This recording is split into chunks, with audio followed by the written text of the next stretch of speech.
1.6 Project Management Business Documents. Now, as I said in my spoiler alert from the previous lesson, project management business documents are not the same as project management documents. I don't know why they have the names so similar. On a project, there are 33 project management documents, but they're just 2 business documents and they're not treated the same way. So this is the project management business documents. The project manager needs to ensure that the project management approach captures the intent of business documents, and that's the purpose of the documents, and these documents are defined in Table 1.5. PMBOK Guide says these 2 documents are interdependent and iteratively developed and maintained throughout the life cycle of the project. The project sponsor is generally accountable for the development and maintenance of the project business case document. The project manager is responsible for providing recommendations and oversight to keep the project business case, project management plan, project charter and project benefits management plan success measures in alignment with one another and with the goals and objectives of the organisation. Project managers should appropriately tailor the noted project management documents for their projects. Now stop there for a moment. You've almost certainly misunderstood what I just said. Almost everyone does. And that misunderstanding can cost you at least 2 questions on the exam, probably more. We're talking about project business documents, right? The PMBOK Guide says project managers should appropriately tailor the noted project management documents for their projects. Read it carefully. The PMBOK Guide is not saying project managers should appropriately tailor the noted project business documents for their projects. The paragraph started talking about project business documents, but in the sentence it is talking about project management documents, not project business documents, also called project management business documents. Feeling confused?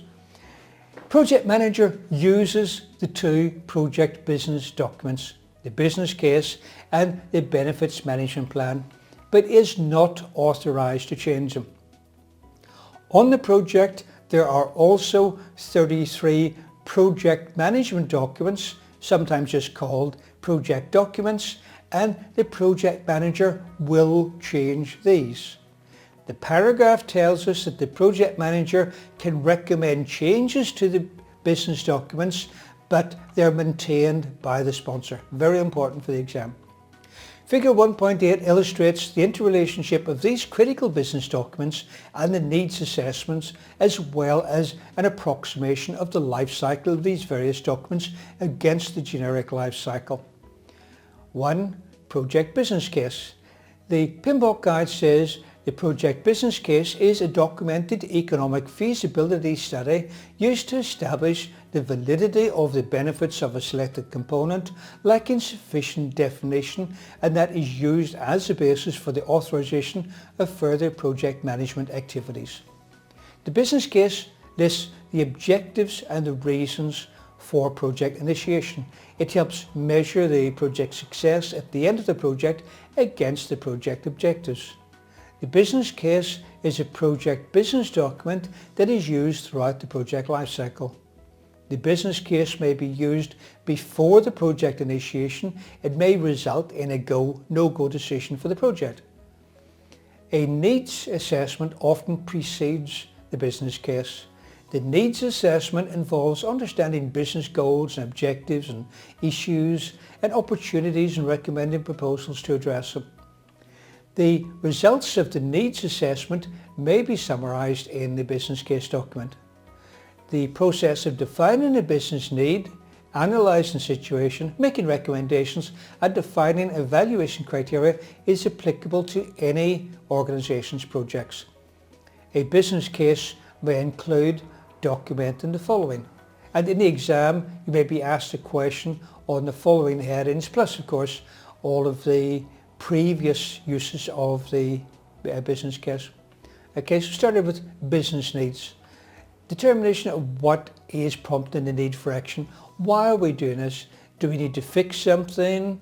Do we need to increase sales? Do we need to comply with legislation, for example? Situational statement documenting the business problem or opportunity to be addressed, including the value to be delivered to the organisation. Was this a specific problem, opportunity or mandate that is driving this? Identification of stakeholders affected and identification of the scope. This is not the scope statement initially, it is just the main deliverables, but this will be progressively elaborated during the project to form the scope statement. Analysis of the situation. So far we've said that perhaps we can see an opportunity to increase sales by developing a better type of mousetrap. We have listed the main affected stakeholders. Please note that mice are not considered stakeholders, even though they will be affected by the project or perceive themselves to be affected by the project. Now we need to properly analyse the situation rather than just rushing ahead in case we end up in a trap ourselves.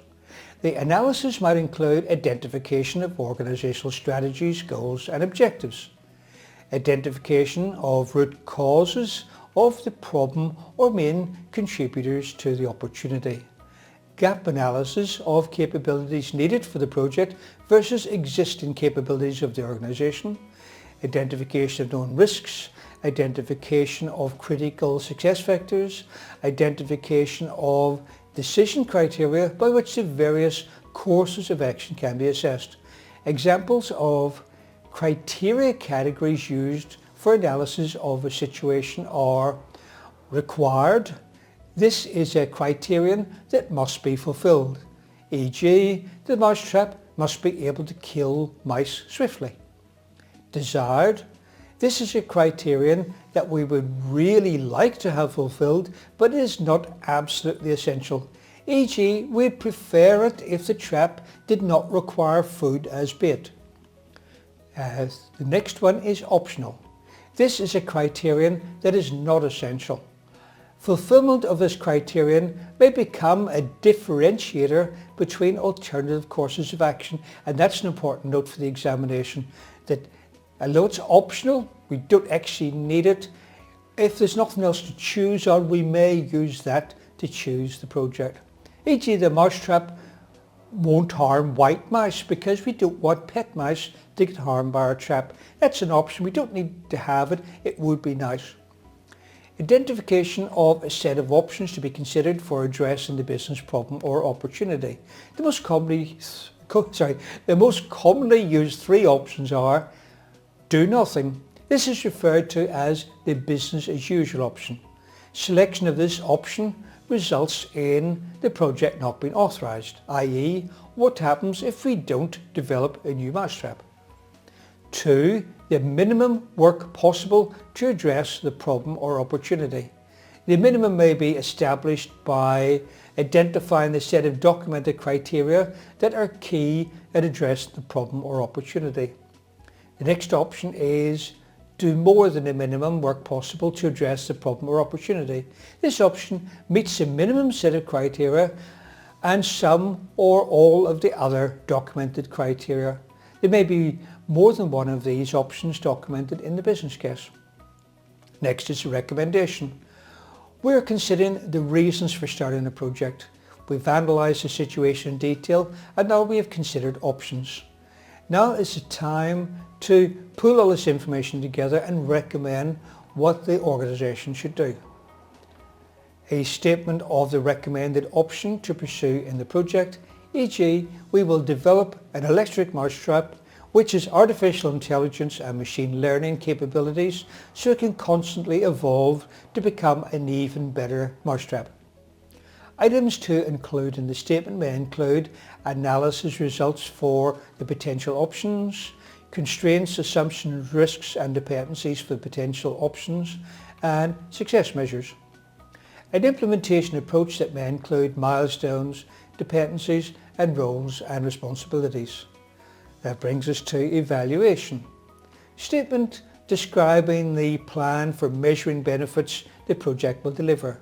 This will cover not just the benefits realised, if any, during the project. For example, during testing, the project will probably reduce the number of mice in the organisation. But we also want to look at benefits when the project has moved into operation. The business case document provides the basis to measure success and progress throughout the project lifecycle by comparing the results with the objectives and the identified success criteria. 2. The Project Benefits Management Plan. The Project Benefits Management Plan is the document that describes how and when the benefits of the project will be delivered and describes the mechanisms that should be in place to measure those benefits. For example, if the project is intended to enable the service desk to resolve customer problems 20% faster on average, what does this actually mean and how can it be measured? The PMBOK guide says a project benefit is defined as the outcome of actions, behaviours, products, services or results that provide value to the sponsoring organisation as well as to the project's intended beneficiaries. Development of the Benefits Management Plan begins early in the life cycle with the definition of the target benefits to be realised. The Benefits Management Plan describes key elements of the benefits. It may include documenting the following. Firstly, the target benefits, e.g. the expected tangible and intangible value to be gained by the implementation of the project. Financial value is expressed as net present value, which we'll cover later in the course. Strategic alignment, e.g. how well the project benefits align to the business strategies of the organisation. The time frame for realising benefits, e.g. benefits by phase, short-term, long-term and ongoing. Benefits owner, for example, the accountable person to monitor, record and report realised benefits throughout the time frame established in the plan. And often it's what we would call one of the business users would be involved in doing that. Someone who actually is going to use the products, or rather that their staff is going to be using the products, is the best one to check it out.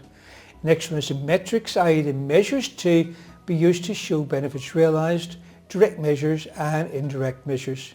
This is a very important one. Benefits must be measurable. This is a very important one. Benefits must be measurable, because if you can't measure them, how can you tell if the project was a success? In the example of the service desk, I said the customer problems were to be solved 20% faster on average. But if I had just said the service desk has to solve customer problems faster, you can't measure this and so you can't tell if the project actually achieved it. Next is assumptions, e.g. factors expected to be in place or to be in evidence, and risks. Example, risks for realisation of the benefits. Developing the Benefits Management Plan makes use of the data and information documented in the business case and needs assessment. For example, the cost-benefit analysis recorded in the documents illustrate the estimate of costs compared with the value of the benefits realised by the project. The Benefits Management Plan and Project Management Plan include a description of how the business value resulting from the project becomes part of the organisation's ongoing operations, including the metrics to be used. The metrics provide verification of the business value and validation of the project's success. So just a reminder, benefits need to be measurable, otherwise you don't know for sure that you've achieved them. Number 3, the Project Charter and Project Management Plan. For the examination, please remember the Project Charter is defined as a document issued by the project sponsor that formally authorises the existence of a project and provides a project manager with the authority to apply organisational resources to project activities. We'll cover this more in integration management. The Project Management Plan is defined as a document that describes how the project will be executed, monitored and controlled. There are 33 project documents in a project which are used to manage the project, but they are not part of the Project Management Plan. Number 4, Project Success Measures.